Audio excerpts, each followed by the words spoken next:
The Cheeseboy 628 Show, starring Cheeseboy 628. Hey YouTube, what's going on? This is Cheeseboy 628 here today giving you an OU tier Wi-Fi battle, and this is the next round in the TheTokenMinorities tournament. Before I get into the team preview, I'd just like to say that I have made a Twitter account for my YouTube channel. That'll be right in the description at the very top, so if you'd like to check that out and follow me, please do. Now getting to the team preview, just look at his powerful threats. But Talonflame, I've got Rotom Wash and Heatran. Mega Pinsir, I've got Rotom Wash. Breloom, I've got Aegislash. Excadrill, I do have Landers to take EQs, but Iron Heads will hurt, so it's going to be somewhat difficult to make sure I can identify what kind of set it is and try to get damage on it as soon as possible.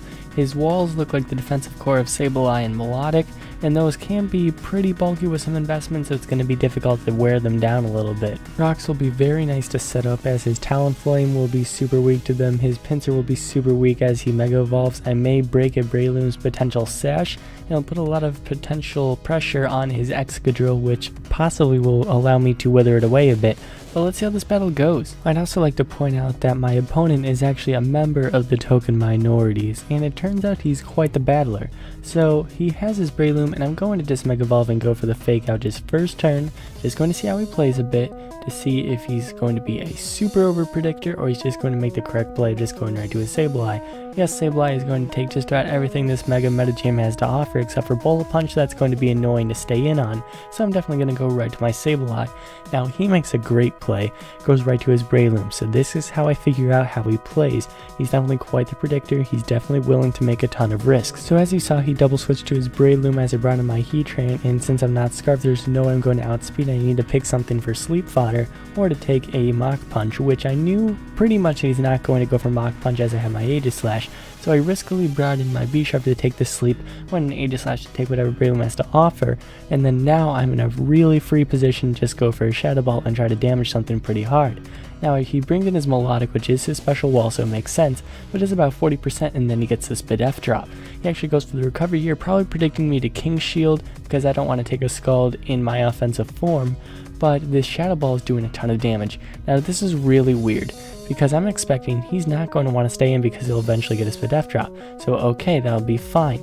But he goes in Excadrill to take the incoming Shadow Ball, and what I do is I switch to my Rotom because I'm predicting him to want to go for a Scald to wither me away, and really just not trying to bring in anything else to take a huge Spooky Plate boosted Shadow Ball. Obviously it doesn't work out for me at all, and his Excadrill just gets a free switch in, but yes, I go into my Landers because I'm able to take the EQ obviously, and then I'm just able to retaliate with a Sludge Wave, predicting someone to try to come in and take the Earth Power.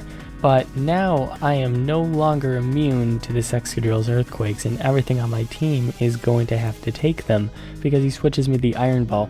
Not only does Iron Ball make me slower, it makes me weaker since I don't have the Life Orb boost, and it makes me grounded. So even though I'm a flying type, I can be hit by Earthquakes because of this freaking Iron Ball. Now I'm definitely predicting him not wanting to take an Earth Power here and bring in something to absorb it, so he's going to bring in his Talonflame as I predict that and go for the Sludge Wave. Now this Talonflame goes for the U-turn, probably predicting my Heatran to come in to take a Brave Bird or Flare Blitz, but nope, I'm just going to stay and go for a Sludge Wave, hoping to take him out maybe. Nope, that's not the case. I was just thinking that I can definitely take a Brave Bird or Flare Blitz and then retaliate and take him out. But yep, unfortunately for me, he brings in his Melodic. Now since I do have the Iron Ball, I'm not going to be able to outspeed, or so I think. I definitely don't want to risk it because I do not want to take an Ice Beam losing my Landorus, as it is still pretty powerful and relatively bulky. Now with my Rotom, I'm in a position where I can go for Willow just to damage something, and I want to hit his Sableye, but obviously I miss here, and so I can go for the Willow, and although that he doesn't have leftovers, he's still at just about half health, and he probably has a ton of defense investment.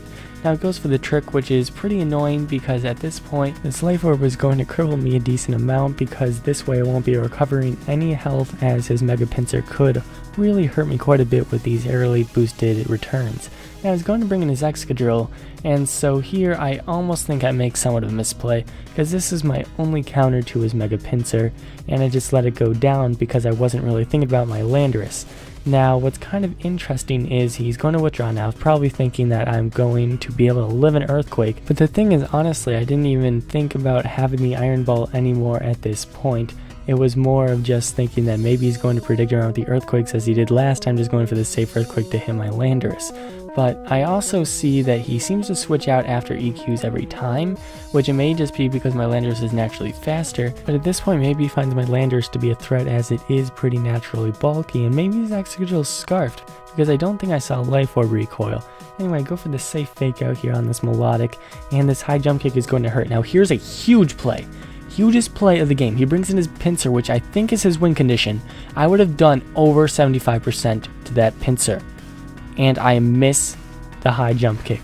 That was easily the hugest play of the game, because I thought, at this point Mega Pincer is going to sweep through, and I thought when he brought in Pincer he just choked, because Bullet Punch would have outsped his quick attack that turn, because when he Mega Evolves he still won't have the speed boost he gets from Mega Evolving, and I had the base 100 max speed. And we were kind of arguing about that for quite a bit, and after he EQ'd me here and I was able to retaliate with the crit Shadow Ball, he said that makes us even. I promise you it didn't make us even by any stretch of the imagination, because that way I would have had my Aegislash still at full health, my Mega Medicham would have still been at full health, I would have had quite a few pokes to still be able to take EQs from the Excadrill and take it out, and it wouldn't have been nearly as a threat. But the clincher was I brought in my Landorus on the next Earthquake, for one thing not really thinking about the Iron Ball, number two really just thinking that it was all over at that point. Landorus being able to take an EQ would have meant that I would have been able to retaliate if he tried to go for an EQ trying to take me out. So the problem was we were talking on Skype and I was telling him how upset I was about that high jump miss, because it really was a huge factor in changing this game entirely. And the problem was he just didn't really recognize that, and we argued for quite a bit, but we're not going to get into that. The past is the past. I know the game's the game and hacks is hacks, and it really doesn't matter in the end. I just wanted him to recognize that it really did change the game. Like I said though, the game's over, it happened, and I'm out of the tournament, but it's not a big deal. You may have noticed that the Token Minorities have commented on a couple of these videos that I've had of the Token Minorities tournament. So I do believe they have good intentions, and I do plan on joining their next tournament, which will start early July, so that's going to happen pretty soon, and I'm excited about that. So thank you for hosting this tournament, the Token Minorities. It was kind of complicated with the Wi-Fi though, and I know you guys are doing Showdown now because of how it was such a tedious process. But with that all said, thank you Token Minorities, thank you all for watching, like, comment, sub, and until later, peace.